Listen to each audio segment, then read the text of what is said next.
हरिओम. आत्माराम त्याग निरूपण भाग 21. समर्थ आपल्या शिष्यावर अगदी पोटच्या लेकरासारखं प्रेम करतात. म्हणूनच त्याचा विश्वास माझ्यावर आहे आणि म्हणून तो माझ्यावर शंका न घेता शांत बसलेला आहे.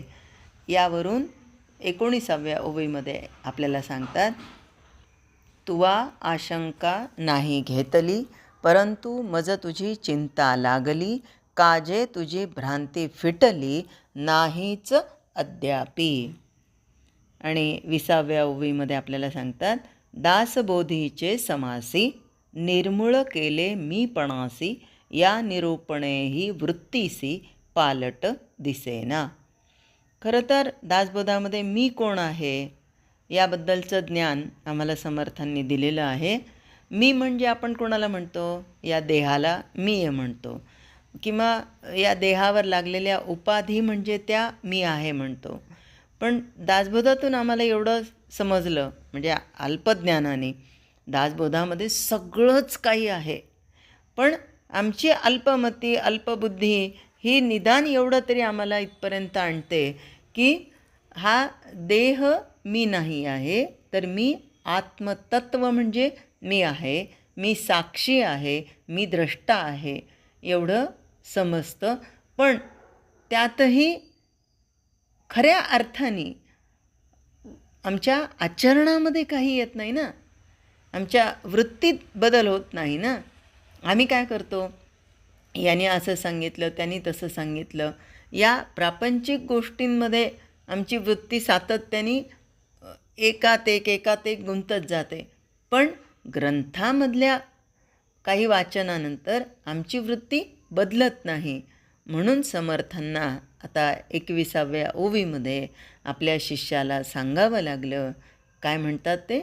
म्हणोनी न पुसता सांगणे, म्हणोनी न पुसता सांगणे, घडले शिष्या तुझ कारणे, आता तरी सोये धरणे, श्रवण मननाची. इथे समर्थ म्हणतात, म्हणून हे शिष्या, जरी तू विचारलं नाहीस तरी मी तुला आता हे सांगतो आहे. आता तरी चांगली पूर्णपणे रिकव्हरी केली गेली पाहिजे. म्हणजे कशाची? तर आमच्या वृत्तीमध्ये काहीतरी बदल झाला गेला पाहिजे.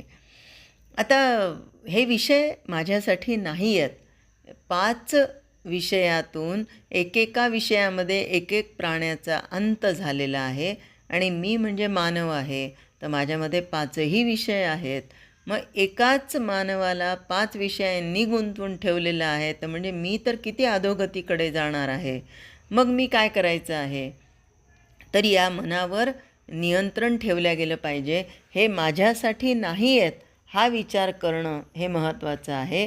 म्हणजे ही रिकव्हरी करण्यासाठी एक छोटासा दृष्टांत बघूया आपण, की राजानी आपल्या दरबारातली एक शेळी, ती असं सांगितलं होतं की हिला चारून आणायचं आणि दरबारात आल्यानंतर हिने जर गवत खाल्लं नाही तर त्या व्यक्तीला मी अर्ध राज्य बहाल करतो. आता तो राजाच आहे, काहीही सांगू शकतो. खूप लोकांनी प्रयत्न केला, त्या शेळीला वेगवेगळ्या प्रकारचे गवत खाऊ घातले, वेगवेगळ्या ठिकाणी नेलं वगैरे वगैरे. पण संध्याकाळी परत आणलं की तिच्यासमोर ती गवताची पेंडी धरली की तिने खायला सुरुवात केली. आणि मग अशा लोकांना राजांनी 25-25 फटके मारले. अट तशीच होती. आता सगळेजणं कंटाळले, फटके खाऊन त्यांना आता वाईट वाटायला लागलं, अरे उगीच आपण याच्यामध्ये गेलो. त्यातल्या त्यात एक गरीब व्यक्ती होता आणि तो म्हणाला की आता जाऊ दे, सगळेजणं हारलेत तर मी तरी जाऊन प्रयत्न करतो. सगळेजणं म्हणाले, अरे बाबा कशाला, आधीच तुला खायला प्यायला मोहताज आहेस, 25 फटके खाऊन ताडकन मरून जाशील म्हणे एकदम तिथल्या तिथेच. कशाला जातो, कशाचा लोभ सोडून दे म्हणे, ते काही होत नसतं शेळीचं तसं. तो म्हणाला, प्रयत्न करायला काय हरकत आहे.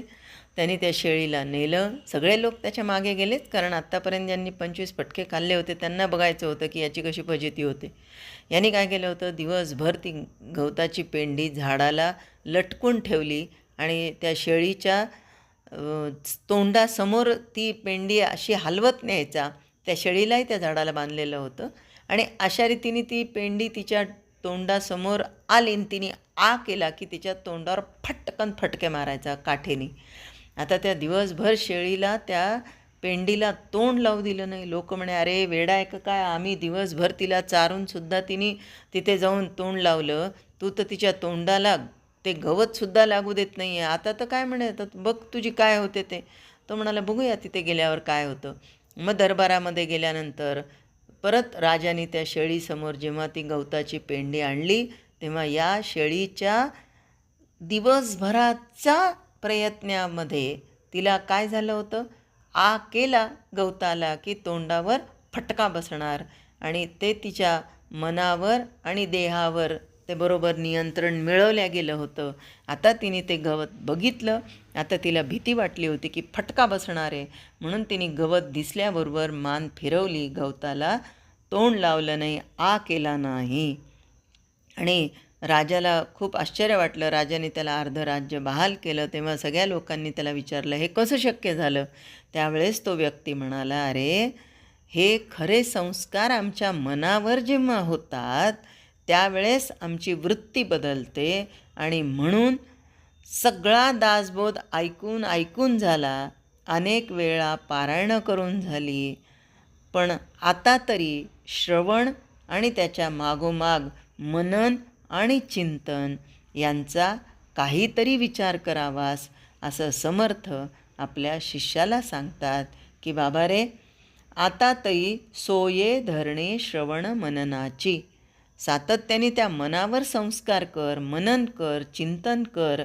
म्हणजे मग काय होईल, तर तुला खऱ्या अर्थाने आत्माराम हा कळेल. म्हणून आमच्यासाठी की जेणेकरून आमची सातत्याने प्रगती व्हावी, म्हणून आम्हाला इथे समर्थ 21व्या ओळीमध्ये सांगतात, म्हणून न पुसता सांगणे घडले शिष्या तुझं कारण, आता तरी सोये धरणे श्रवण मननाची. हरिओम. जय जय रघुवीर समर्थ.